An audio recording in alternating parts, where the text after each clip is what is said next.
Hi guys, мөнхөрдөн байна. За өнөөдөр би их сонирхолтой миний хувьд их сонирхолтой видео хийнэ. За би Монгол Улсын сургуулийг нийгэм соёлын антропологч мэргэжлэр төгссөн. Тийм болохоор өөрийнхөө мэргэжлийн тухай видео хийж эхэлнэ гэж бодоод яваад байсан. Өнөөдөр л одоо зорьсондоо хурж хийж эхэлж байна. За баяжгараа. Okay Google, what is anthropology? According to Wikipedia, anthropology is the study of humans and human behavior in societies in the past and present. Oh. За сонссноо. Тэгэхээр антропологи гэдэг үг бол хүний болоод хүний зам байдал, хүний нийгмийн тухай өнгөрсөн одоо ирээдүйд судалдаг ухаан юм байна. За гэвч антрополог одоо юу гэдэг нь те оронд өөр нэртэй хэл дээр өөрөөр хэлэгдэж орчуулагдсан, яригдсан байдаг юм уртудаан түүхтэй ухаан. Ерөнхийдөө энэ ухаан бол 1800 оны дундаас үндэс суурьнд тавиад тийм үү. Ингээ явсан ухаан байдаг боловч улс орон болгон өөр түүхтэй, улс орон болгон янз бүрийн цаг хугацаатай, соёлтой, хэлтэй юм ялгаатай ус учраас янз бүрийн нэршилтэй байсан байгаа юм л да. За хамгийн түгээмлэр нь одоо авч үзэх юм бол жишээ нь Америк нэгдсэн улсад антрополог 4 салбартай гэж үздэг. Биологийн, нийгэм соёлын, за тэгээ хэл шинжилгэлийн, за тэгээ археологийн гэж. Гэтэл бусад улсад жишээ нь Англид бол ялгаагүй л англи хэлтэй улс тийм үү. Америктэй харьцангуй соёл уламжлал их боловч Англид бол энэ дөрвийг бол бас зөвхөн харьцангуй авч үздэг, тус нь авч үздэг. Англи илүү Европ маягийн одоо тийм илүү их газартайгаа ойр учраас. За Францд бол этнолог гэж нэрлсэн байдаг. Гэвч одоо бол ингээ антрополог гэж нэрлэж байна. За Оросд бол этнолог, этнография, этнология гэж. Энийг бол Монголд тийм хүсаатны зүй, хүсаатны судал гэж орчуулж байсан тэр чигээрээ явж байгаад. За манай Монгол улсад бол 2000 оны дундаас антрополог гэдэг нэршил ерөнхийдөө төрж гарч ирээд антрополог гэдэг нэршлиг хэрэглэе гэсэн юм саналтай судлаачд бас байна. Гэтэл энэ нэрийг хэрэглэхгүй үгүй хүсаатны судал, хүсаатны зүүгэр юм байна гэж ярьдаг судлаачд бас байгаамаа. За миний одоо яг төгссөн Монгол Улсын сургуулийг төгссөн одоо салбар гэдэг юм уу мэргэжил маань болохоор энэ дөрөв тундаасаа нийгэм соёлын юм уу эсвэл нийгмийн англиар бол social anthropology, за эсвэл Америкийн янз бүрийн сургагчид дээр бол одоо cultural anthropology гэж нэрлэж байгаа тийм ийм ухаанаар би бол мэргэшиж явж байгаа. За энэ ухааныхаа тухай та нарт яриад ингээд цаашаа энэ ухааны гол судалгааны арга зүй, юуг анхаардаг, яадаг гэдэг тухайн ингээд яриа явах юм аа. Ингээд ийм цуврал видео байна. За антрополог юу гэдэг вэ? Антрополог юу гэдэг вэ? Ерөөсөө л хүнийг болоод хүний нийгмийг тийм түрүүн судалгаа гэж хэлсэн шиг судалдаг юм ухаан ба. Хүн болвол дэлхий дээр одоо 7 тэрбум гаруй хүн байна. Янз бүрийн нийгэм соёлд амьдарч байна. Бид нар бие биенээсээ маш их ялгаатай, зөрүүтэй байдаг. Ялгаа зөрүүтэй байна гэдэг бол манай Монголд маш их түгээмэл байдаг. Ер нь бол жаахан алдаатай ухамсар гэх үү, алдаатай бодол шүү нь бол хөгжсөн хөгжөөгөө гэж маш их ярьдаг те. За манай Монгол бол одоо хөгжөөгөө улсаа, Америк бол хөгжсөн улсаа. Бид нар нэг хэдэн жилийн дараа 50 ч юм уу 60 жилийн дараа одоо Америкийн түвшинд очино гэж ингэж ярьдаг тийм үү. Эсвэл одоо бид нар өөрсдөө Папуа Нью Гинэ, Угал өргөтэй ч юм уу. За эсвэл одоо нөгөө Африкийн пигмэ, бүшмэ янз бүрийн тэр нэг анчин төвөрлөгчтэй овг аймаг гэж одоо нэрлэж байгаа юм л да. Ийм улсуудтай харьцуулангууд тэд нар хаа явсан чулуун зүсгээрээ үлдчихжээ. Ямар нийттэй юм бэ? Бид нар бол тэдний хажууч хөгжсөн юм байна. Тэд нар хизээ бидний түвшинд хүрэх болоо. Тэр гэж ингэж айгүй ингэж хардаг. Энэ үнэндээ хөгжлийн дээр доорын ялгаа биш энэ зүгээр л бид нар өөр хүмүүс хоорондоо ялгаатай байдаг шиг өөр. Дахиад нэг өөр би жишээ та нарт хэлье. Жишээ нь Аандын нуруунд одоо ингээд 4500 метрийн өндөрт амьдардаг хүмүүс байна. Тэд нар бол ингээд тэр агаар сэрэг нөхцөлд амьдарч ахууд ингээд тасаад. Магадгүй Монголын маш олон монгол хүн тэнд ингээд очиод амьдрах гэж үзэх юм бол нөгөө бидний ярьдаг өндрийн өвчин гэж юм бол яг бол бид нар тийм өндөрт амьдарч сураагүй. Тэгээ энэ биологийн хувьднаас бидний юм ялгаатай болсон байгаа юм л да. Яг тэрэн шиг жишээ нь Филиппинд одоо далайн гүн загасчилдаг хүмүүс байгаа тийм үү? Далайн гүнд хүүхэд байхаас хар багасаа ингээд загасчилж явсараа уушны багтаамж маш сайтай болсон. Усанд орвол одоо ингээд 5 минут дотор хүртэл юу яа амьсгалаа ингэж төгжиж яддаг. Усан дотор бүр ингээд хүн газар дээр алхаж байгаа юм шиг алхаад ингээд загас агнаад иддэг те. Та нар янз бүрийн баримт киноноос үзсэн баг. Тэдний ийм ялгаатай байна. За энэ бол магадгүй одоо биологийн юм шиг ялгаа боловч тэр хүмүүс загас агнаж байгаа. Энд чинь ингээд соёл орж ирж шүү дээ. Загас агнахын тулд тэр хүн далайн гүн рүү ороод тэгж амьдраад гэл тийм тасаад ийм бие физиолог мах өдтэй болсон байгаамаа гэдэг ч юм. За монголчууд мал малж Гэтэл цаат ингээ бид нар хүмүүс зөвхөн Монголд байдаг шүү дээ. Саамын нар эдэр гэдэг ингээ хойш ингээ байна шүү дээ. Тэр хүмүүс ингээ тэр хөвдөнд амьдраад ингээ чадаад байна гэдэг ч юм уу тийм үү. Гэтэл ийм маш халуунд амьдарч чадаад байдаг хүмүүс байна. Ус маш бага хэрглэж амьдардаг хүмүүс байж байгаа. Энэ болгон зөвхөн биологийн ялгаа биш байдаг. Энэ бол зөвхөн биологийн нөхцөлийн янз бүрийн юмнаас болсон биш.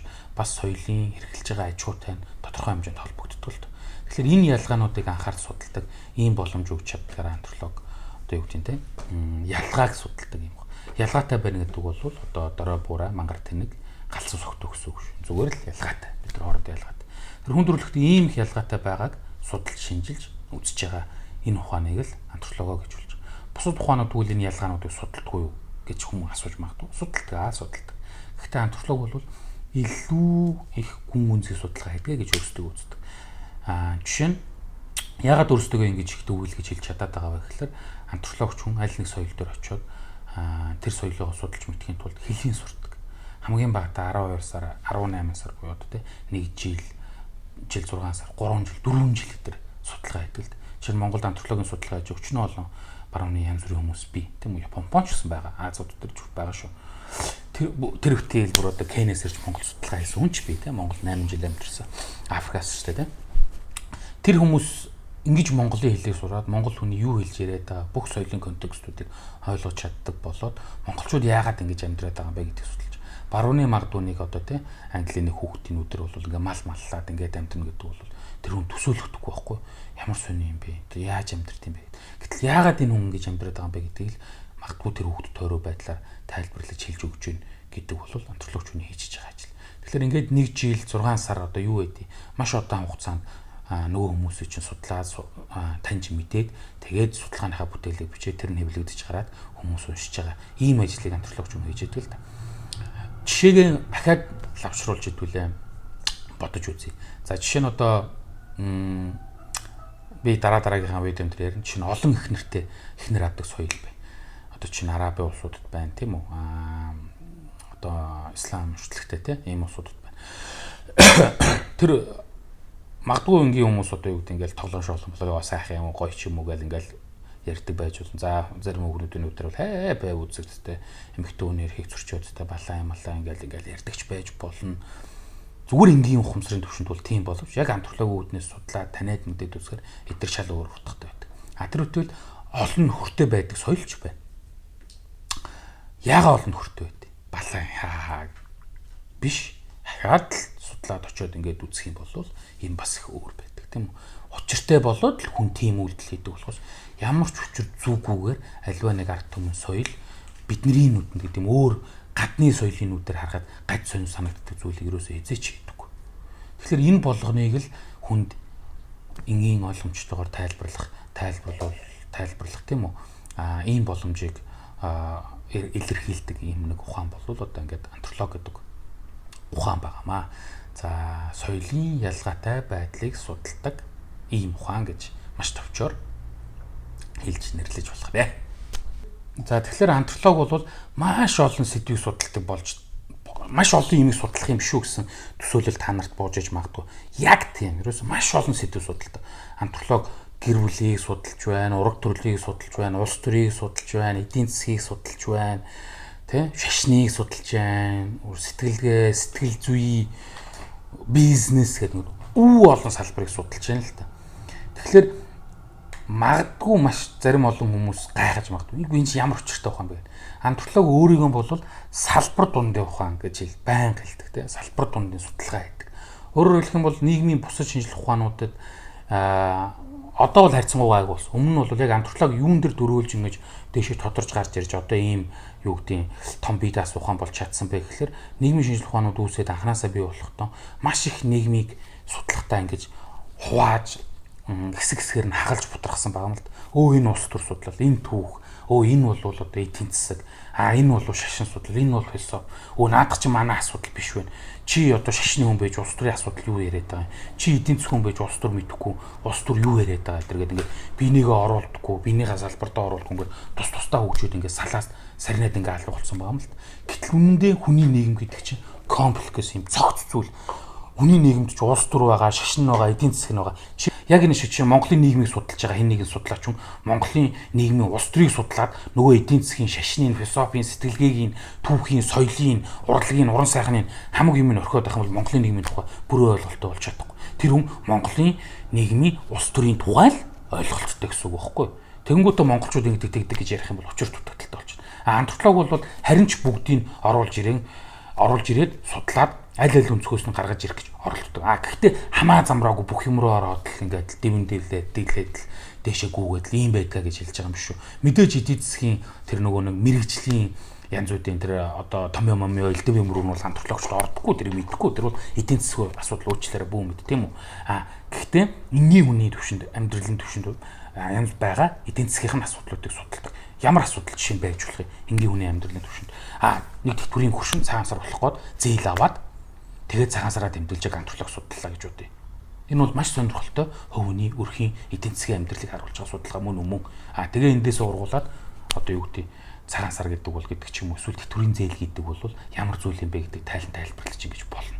Тэгэхээр энийг бол тэр олон юу гэдэг одоо эдийн засаг судлаач нар ч юм уу эдийн засагч нар бол магадгүй хийдгүү сонирхдгүй байх магадaltaй нэг юм сэдв тийм үү.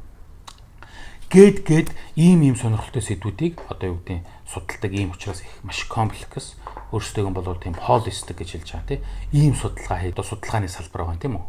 За ингээд би болоод ингээд дараагийнхаа видеон дээр бол жишээ нь одоо тийм антрополог улс төрийг яаж судалдаг ингэж ярьж болж байна. Антрополог шашныг яаж судалдаг ингэж ярьж болж байна. Антрополог эдийн засгийг яаж судалдаг гэдэг ярьж болж байна тийм үү. Энэ ингээ яриад ирэхлээр магадгүй үзэж байгаа та нарт бол их тодорхой ялгаа зай гараад ирэх байхаа гэж. Өөрөлдөн антропологийн хүрээнд эдийн засгийн судалтай, антропологийн хүрээнд улс төрийг яаж судалтай тийм үү. Энэ тухайн ингээ ярихлаар болох байх. За энэ бүх яриагаан би бол одоо Мөсийн Бөрч Чулуунбаттай хамтарч бичсэн энэ номноос ярих юм байгаа юм. За ингээд дараагийнхаа видеогоор уулзцгаая.